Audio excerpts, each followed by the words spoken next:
Coming up tonight on YCN News, winter weather makes travel dangerous, a fatal SUV accident in Warner, and we'll take a look at the Putney food shelf. For more news, weather, and sports, it's time for YCN, your local view. Now, your daily digest of the Dartmouth Lake Sunapee region, southern Vermont, and Windsor County. News, sports, weather, and all that is happening in our area. The news on YCN, your local view.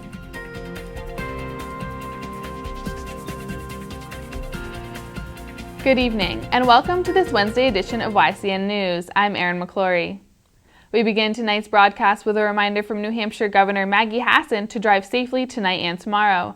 Thanksgiving traffic is expected to be heavy even as winter weather marks the holiday. Leave extra time to get where you're going and anticipate driving slower than posted speeds.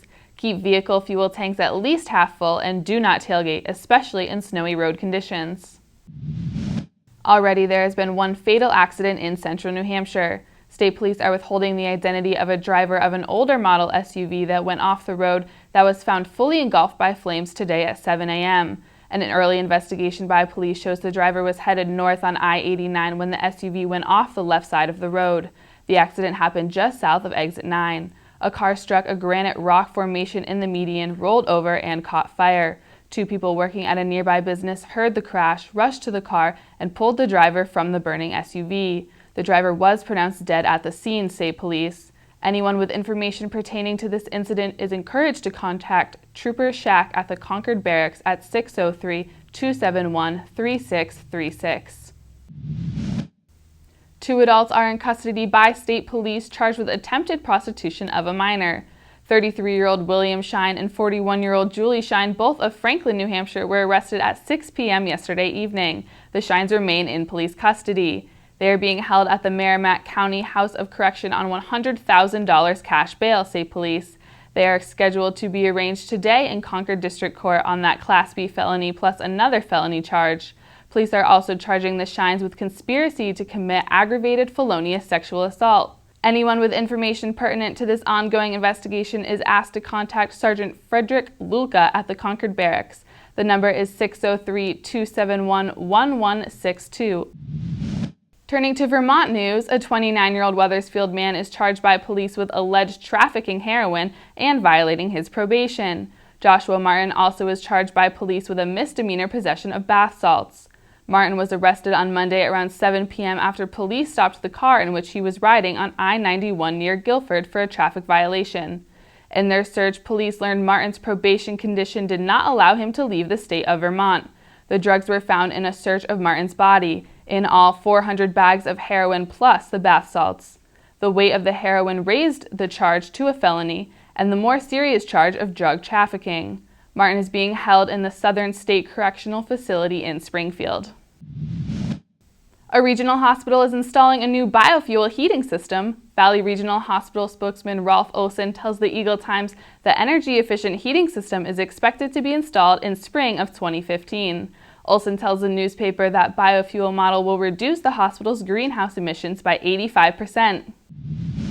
When YCN News returns, we'll learn about the Putney food shelf, and this weekend, it's Small Business Saturday.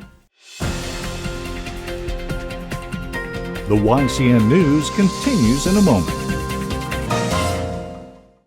Welcome back to YCN News. I'm Erin McClory. Consider being in community this Saturday, the local shopping community. It's Small Business Saturday, a national program aimed at reminding shoppers to buy locally and in person. The movement was begun by American Express and is expanded to focus on downtown retailers' wish to encourage more local shopping, local as opposed to buying online or at the mall. On that holiday note, 8 to 10 volunteers are sought to help the Enfield, New Hampshire Village Association decorate the town's Main Street. Meet at 10 a.m. Sunday, November 30th at 94 Livingstone Lodge Road to help. Beginning at 11 a.m., go to Main Street, dress warmly, and bring a pair of scissors if you can.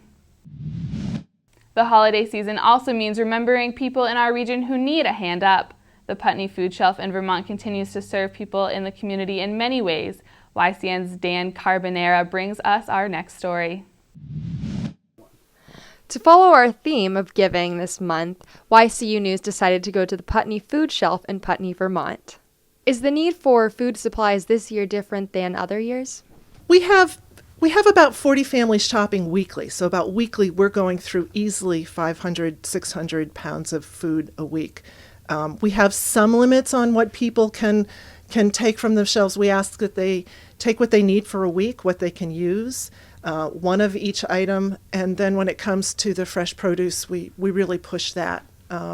Putney Food Shelf has a somewhat unique mission statement where we provide healthy supplemental food to people. So we really push the healthy aspect of it and push the fresh produce.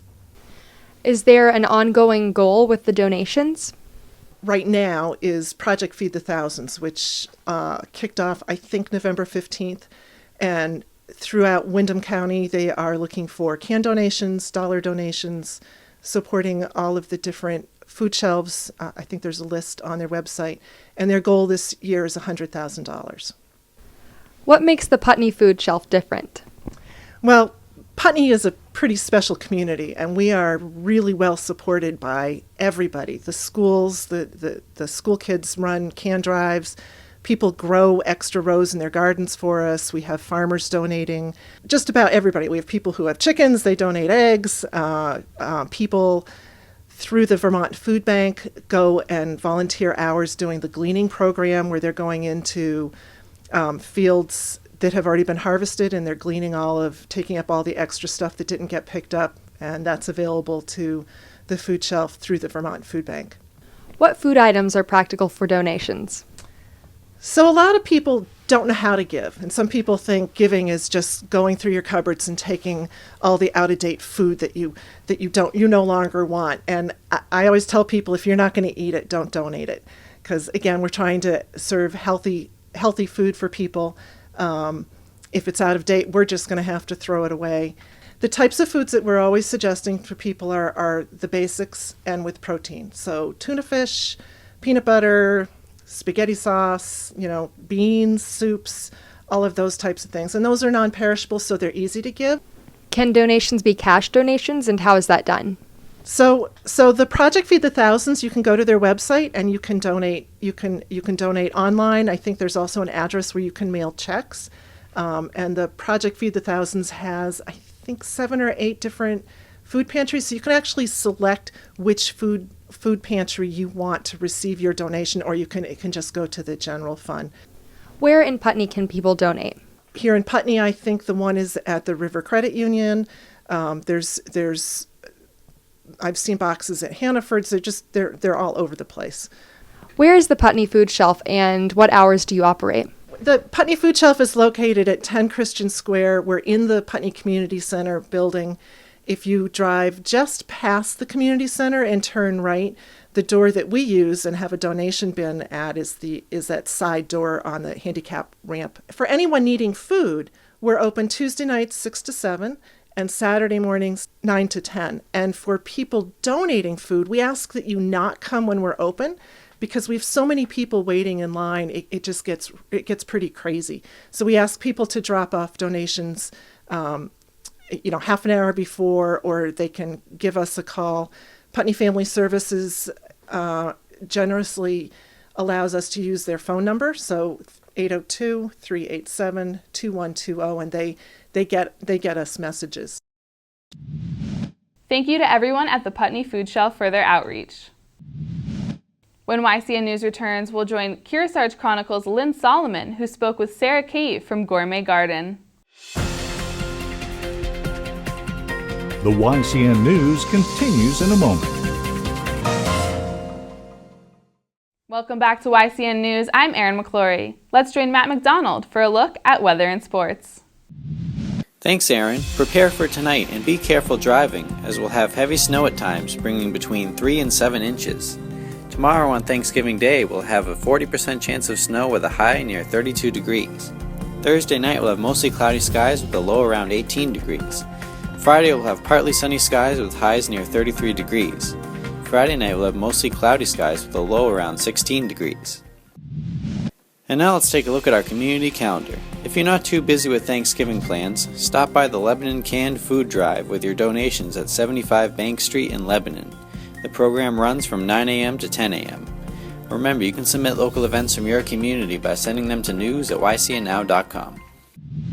Let's turn to some upcoming Manchester Monarchs games after Thanksgiving. On Friday, the Monarchs will host Bridgeport at 7 p.m. The game will take place at the Verizon Wireless Arena, the home base of the Monarchs, in Manchester, New Hampshire. On Saturday, the Monarchs will travel to the Mass Mutual Center in Springfield, Massachusetts for a game starting at 7 p.m. YCN News will deliver the results on Monday after the holiday. Thanks, Matt. When we return, we'll join Capital Connections' John O'Connor, who spoke with Lorraine Merrill from the New Hampshire Department of Agriculture. The YCN News continues in a moment.